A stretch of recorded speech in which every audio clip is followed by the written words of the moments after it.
1, 2, 3. Hey! A new technique to teach young children about autism is emerging. My friend Annie has autism, and she doesn't know how to talk like we do. A puppet show called The Language of Friendship.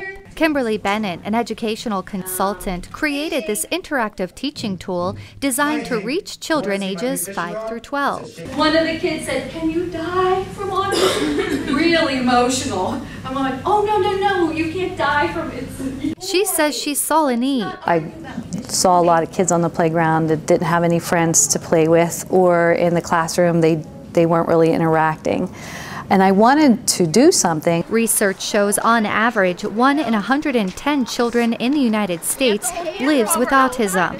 According to the Centers for Disease Control and Prevention, autism can happen in all racial, ethnic, and socioeconomic groups, but are 4 to 5 times more likely to occur in boys than in girls. But Bennett says one thing is certain: all of these children have the same need for acceptance and love as their typical peers. So she did her research and wrote a script that youngsters can relate to. Take turns talking to each other. It was designed so that people, especially children, could understand that autism is a spectrum disorder and that there's some kids that can't talk at all, and then some kids that have an extreme interest and like to talk a lot about it. She shared the information during the 16th annual National Autism Conference held at Penn State. Her class is just one of dozens held during the conference designed to get parents and teachers up to speed on evidence-based treatments. When we're working with individuals with autism, we need to pick techniques that work, that are effective, that are science-based, and look to help children have lives that are going to be meaningful and productive and help them be a member of their community. The puppet show has become a personal mission for Pamela Fowler, a puppeteer, and her son Ben, who at the age of 13 is the youngest of the crew.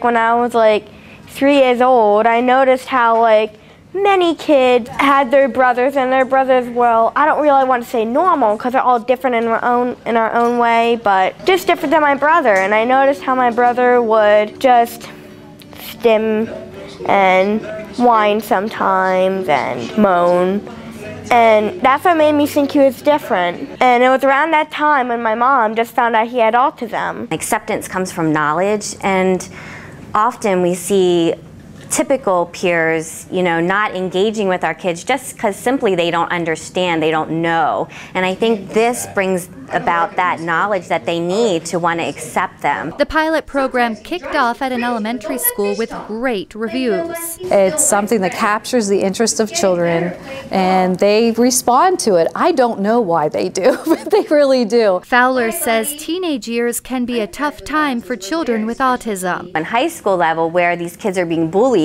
just simply because they don't understand. But she expects this program will make a difference for the future. I think especially now, if we can target the earlier education of our elementary students with this awareness and the knowledge that they need to accept our children with autism, that as they grow up with them and they embrace them, as they get older, we're going to see a lot less of that bullying, just simply because they understand and they already know how to be their friend and accept them. For Penn State Outreach, I'm Erin Calandra.